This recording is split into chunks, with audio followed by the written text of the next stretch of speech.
Okay, Jen, there is something I haven't shown you. I know that you think I'm just like this head and neck on Zoom, but check this out.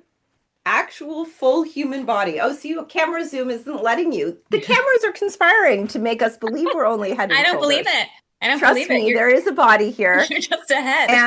and I know it is affected by my constant AI use. Can you tell me a little bit about how we think of this impact of AI on our physical well-being?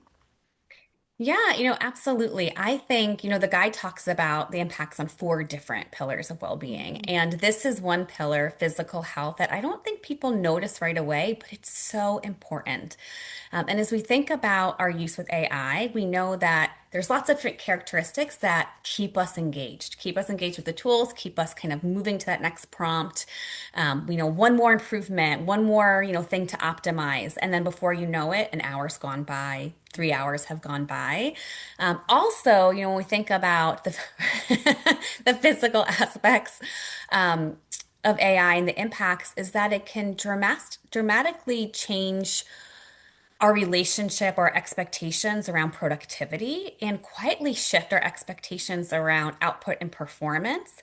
And what I mean by that is, it can push us to try to start acting like a machine, right? To keep going, keep moving, not stop, not take those breaks, and then forget we actually are human beings. And although you tried to show me your body, I'm not sure if it's there. We have bodies that need rest, that need movement, sleep, breaks, recovery, rejuvenation. It's so critical.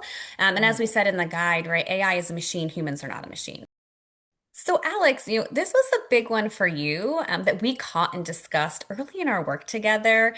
So, I'd love for you to go down memory lane with me for a bit and share what was going on with your AI usage when we first connected on this project, and if there's anything you're doing differently today.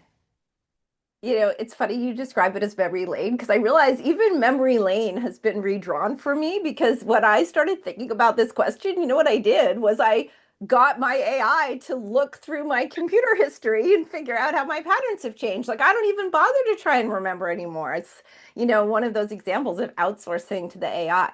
But, what that look showed me is that kind of coincidentally, just around the time you and I started working together, my AI usage went from a modest, 4 to 8 hours a day to a perhaps exorbitant like 10 to 12 to 14 I was hours just a gonna day. say, I'm pretty sure I heard you say 14 at one point.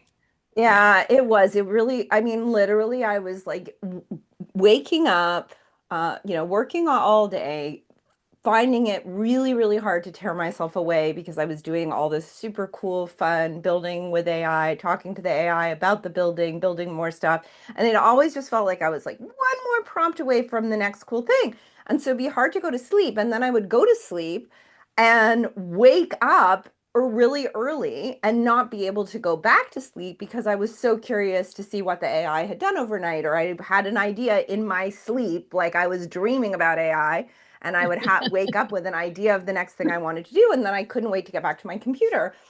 And I felt really, really.